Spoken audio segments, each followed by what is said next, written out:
Good afternoon, boys and girls, and welcome to a very special and very different episode of Ernie's Jukebox. My name is Ernie Paciorkowski, and with me tonight is my special guest, Patricia Griffin, who is a world-renowned medium and will be making her return engagement at Norwood Theater on Sunday, December 8th at 2 p.m. Welcome back to Norwood, Patricia. Thank you, Ernie. Well, I heard that your show last year was a huge success here. I personally didn't make it, but, everybody was talking about it, and they're glad to have you back. What can people expect to see at your show on December 8th? So I am an evidential medium, which means I get specific evidence about a loved one's passing, about information about them, birth dates, memories, different things that they have. So I will stand on stage, and as I'm guided by the other side, which is your guys' loved ones, and as I'm standing on the stage, I know where I'm going in the audience, and I start connecting them to their loved ones. Well, that's pretty interesting. Can you give us a little background, a little bio about yourself, where you grew up, things like that? Sure. I grew up in Connecticut, and obviously I was born with a gift, but it took me a long time to go into it and admit that I had it because it was a little frightening at first as a child. And I didn't go into this until about 10 years ago, and I went professional, and doors opened without me touching the handles. So that's interesting you say that you had this as a young child, but you really didn't, I guess, incorporate it or realize it. When did you first, again, would take it on that you really had this and this was really something that you really knew that this was something that you had? I was always fascinated by mediums, and mediums would tell me all the time, you're a medium. And I'm like, no, I just, really love mediums. But there was a time in my life where a friend had called me, and she had a loved one that had passed away, her best friend. And I don't know why she called me. She just knew to call me, and everything was breaking in her house. And so she had me come to her house, and I went and I started reading her. I started talking about a diamond necklace that the woman, Annie, had given her. I started talking about Betty Boop, which was like something between them. And then I said to her, the reason she had asked me, because everything was breaking and she thought her friend was trying to give her a message. And she was. Annie's husband was alive, and he was going to take his own life. And as I was reading this, I seen this, and I seen a gun, and I actually seen his house like I was walking in it. And I remember a coal stove, and I remember a eagle flag.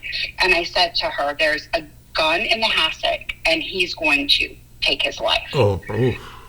So 2 days later, they found the gun. They called me. And when they called me, I almost had forgot it happened, And I said, all right, I'm going to go talk to somebody. So at that point, and this was about 12 years ago, and 11 years ago. And at that point, I went to this woman who had a class, and they don't teach you anything because you kind of know it. And there was 30 people in the class, and she looked at me and she goes, you have the gift. Now, I was terrified, and I wasn't really going into my own gift at the time. And she goes, I see you on stages. I see you on TV. I see you on radio. I see you writing a book. And I've done it all except write the book because I don't have time because I'm too busy on TV, radio, and stages.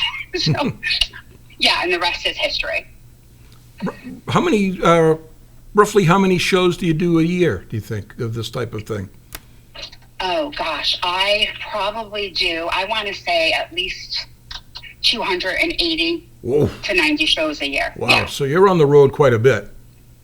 Yes, we just got home from being away for 3 weeks, and we'll be leaving again on December 3rd and not coming back until December 21st. Oh, boy.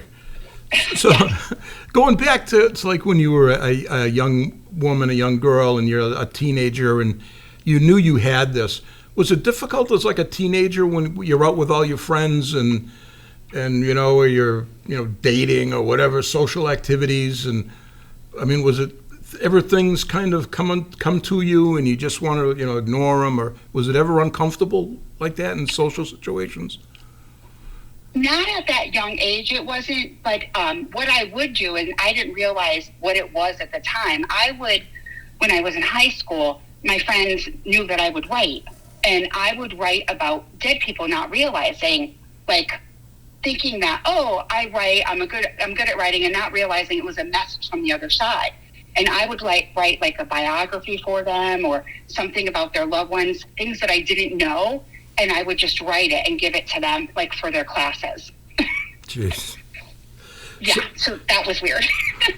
So again, this is all new to me here, so I am a little curious. So we're kind of really entering now, Thanksgiving is this week, and the show is next week. We're kind of entering the holiday season, and traditionally, people will think about loved ones, either past or present, that, can't be with them during the holiday season. Is this a time of year when everybody's thinking about these people, that there's a lot more energy, for the lack of a better term, energy out there, energy that you pick up on things more because more people are thinking about these people? Well, I think I always get the same amount of energy when I'm reading, but at this time of year, they are working overtime, and by they, I mean our loved ones that are on the other side that have crossed over, and they're working overtime to help us with our grief and to let us know that they're with us. So they're doing things like maybe turning our song on the radio, or maybe letting us see cardinals, or maybe being in a doctor's office and hearing the name of your loved one through another person speaking. And they're doing all this from the other side to let us know that we are not alone. Interesting. So go your show again. Is Sunday, December 8th. It's a 2:00 show. And I assume that there's a lot of audience participation at your shows. And do you ever have to, like, not tell somebody something? Is it ever come to the point where, say, maybe I feel something, but I really don't want to relay it to that person? I've never had to do that, because when I do read, I do make an intent to read.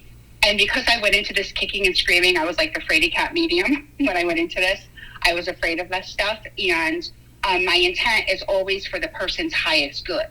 So anything I'm going to read, I always do a prayer before each and every show. And it's, only to get messages for your highest good, because why do we want anything bad? And then I call in Archangel Michael, I call in Archangel Raphael, and I call in God into the reading to make it so it's very pleasant for everyone. There is one time, though, I was doing a personal reading, and this was about 8 years ago, and I was reading this woman who had lost her only child. Oh. And she had lost her only child at 16. He was 16, and her only brother was kind of responsible for, there was drugs involved, and they went into a water. And she had asked me if everything was done that was possible to save this person. Now, when I was reading it, because I only read for the highest good, I was told yes. After it was over, I asked them again, and they said no. And I said, why didn't you tell me? And they said, because this woman was already never going to be the same again. And she was already, for all intent purposes, dead herself inside. Had I told her that, she would have went over every piece of document, everything related to this, and never would have had peace or closure. And my job was to give her peace and closure. So they gave me the answers that she needed to hear. No, very interesting. So, Patricia, you've been doing this for, would you the last 15 years or so? Why do you do it now? Why did you choose this to pursue? I didn't choose it; they chose me. I went into this kicking and screaming in the beginning, but now it's like breathing to me. Like, I couldn't imagine not doing it, and it helps me I'm able to bring people peace and closure and let them know that when you die, you really do not die, that there is something out there more powerful than us, and that love even transcends death, and that they're able to watch over us and do what they did best in life, and that's love and protect us. And I couldn't imagine doing anything else with my life. Very good. Well, that's a great answer. A very positive answer as well. Thank you. Patricia, when you're doing your show, when you're in the audience participation part, are people ever apprehensive or just scared maybe to share with you information that Wow, she's right. She's right here. I mean, do they ever just they hold back and they don't want to acknowledge something, or you ever run into that? Sometimes they do. They hold back. For instance, I could be reading one person and a person behind them could have the same thing, and they're afraid to tell me, like they're having a layer, and they're afraid to speak up. I don't know why, and then they say something to me afterward. But I always tell people there's nothing to be afraid of. People hear, oh, you're talking to a dead person, and they get a little apprehensive or afraid, and there's nothing to be afraid of. It is literally your loved ones coming in with memories of them and you to let you know that they've never left your side, that although they're out of your physical body, that they're still with you doing what they did in life best, and that's love you. Oh, very interesting. Eddie, Patricia, I am really looking forward to your show along with my wife, and I really want to thank you for taking a few minutes to chat with me tonight. Last year's show was a big hit, and all indications are that this year's show will be just the same. And again, the show is Sunday, December 8th. It's at 2 o'clock in the afternoon at the beautiful Norwood Theater. And again, Patricia will be back on December 8th. And I just want to, again, thank you very much for taking time out of your busy schedule to chat with us. And a pleasure to meet you and talk to you. And look forward to seeing you on the 8th. Thank you so much, and thank you for promoting this beautiful theater. It is one of my favorite places to read, and I look forward to seeing everyone on December 8th. Oh, it's a beautiful place, and just you can get tickets online. People, I think, know that, norwoodstage.com tickets, and the box office will be open Tuesdays and Thursdays from 11:30 to 6:30 p.m., so you can get tickets in person. And again, Patricia, I really appreciate this. This was fascinating. Opened up a whole new world for me. So we'll see you on the 8th. Be there or be square. Thank you, Patricia. Thank you so much, Ernie.